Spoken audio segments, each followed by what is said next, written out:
आज तुम भी जा रहे हो गॉब छोड़कर किया करे।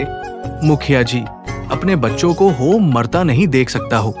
इससे अच्छा कि मैं दूसरे शहर चला जाऊं और वहां मेहनत करूंगा, और शाम को बच्चे खाली पेट तो नहीं सोएंगे और इस ठंड से तो बच जाएंगे।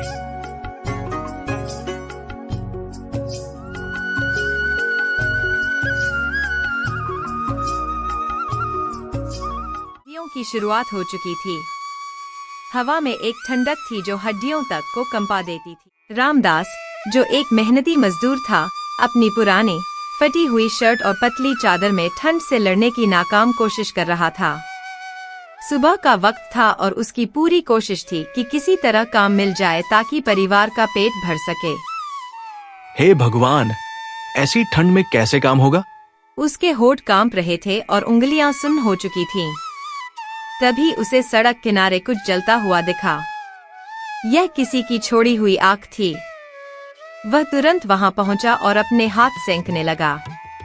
वाह, थोड़ी तो राहत मिली, उसने ठंडी सांस छोड़ते हुए कहा। उसका परिवार भी उसी ठंड का सामना कर रहा था। गीता, उसकी पत्नी, पुरानी चादरों से बच्चों को ढकने की कोशिश कर रही थी। बेटा श्याम और बेटी राधिका ठंड से परेशान होकर अपनी माँ के पास आ गए। माँ, पिताजी से कहो कि कोई कंबल ले आएं। हमें रात में सोने में भी डर लगता है, ठंड से हिलते रहते हैं। तुम्हारे पिताजी की कमाई इतनी भी नहीं है कि हम ढंग से खाना खा सकें। कंबल कहाँ से आएगा? लेकिन चिंता मत करो, मैं कुछ पुरानी साड़ियों से रजाई बना दूंगी। ठंड कुछ कम हो जाएगी। माँ, काश मैं बड़ा होता और आपकी मदद कर पाता। मुझे ऐसा लगता है कि मैं आपके लिए कुछ नहीं कर पा रहा हूँ। बेटा, एक दिन जब तुम बड़े हो जाओगे तो मेरे सारे दुख दूर कर दोगे। तब तक हिम्मत रखो। अगले दिन रामदास ठंड में कांपते हुए मजदूरी की तलाश में निकला। कई जगह गया, लेकिन ठंड और कोहरे की वजह से कोई काम नहीं मिला। हारकर वह खाली हाथ घर लौटा। गीता ने उसे देखते ही पूछा, आज कुछ मिला क्या? नहीं गीता, ठंड इतनी है कि कोई काम शुरू ही नहीं हुआ। चिनाई का काम तो पूरी तरह बंद है। तभी दरवाजे पर दस्तक हुई। गीता ने दरवाजा खोला तो सेठ किशनलाल खड़ा था। रामदास, किराया लेने आया हूँ। ठंड हो रही है, ज्यादा देर इंतजार नहीं कर सकता। सेठ जी, मुझे अभी तक कोई काम नहीं मिला है। मेरे पास पैसे नहीं हैं।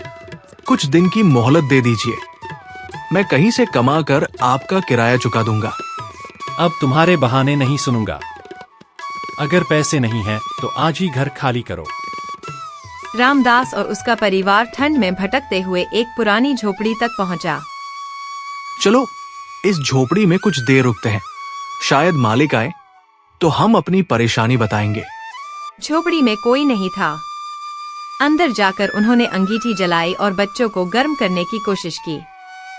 लकड़ियाँ खत्म हो रही हैं, बाहर से कुछ ले आओ।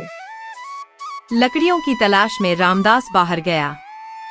थोड़ी दूर चलने के बाद उसने एक लड़की को ठंड में बेहोश पड़ा देखा। रामदास उसे उठाकर झोपड़ी में ले आया। गीता ने पूछा, यह कौन है? मुझे जमीन पर बेहोश पड़ी मिली, शायद ठंड की वजह से बेहोश हो गई है। अंगीठी की गर्माहट के बाद लड़की को होश आया। भाई, मैं मीरा हूँ, ठंड की वजह से गिर गई थी।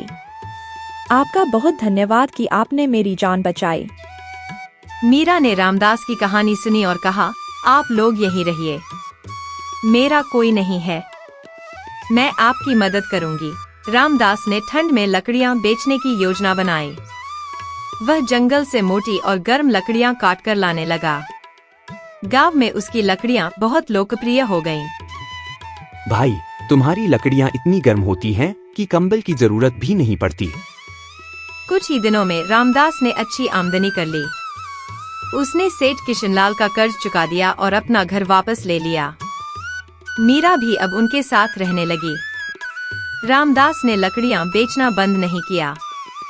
उसकी वजह से पूरे गांव के लोग ठंड में आराम से रहने लगे। इस बार ठंड ने कहर जरूर ढाया। लेकिन रामदास की मेहनत ने हमें राहत दी। रामदास की कहानी संघर्ष, त्याग और मेहनत का एक बेहतरीन उदाहरण बन गई। वह गरीब जरूर था, लेकिन उसकी इंसानियत ने उसे हर किसी की नजर में अमीर बना दिया।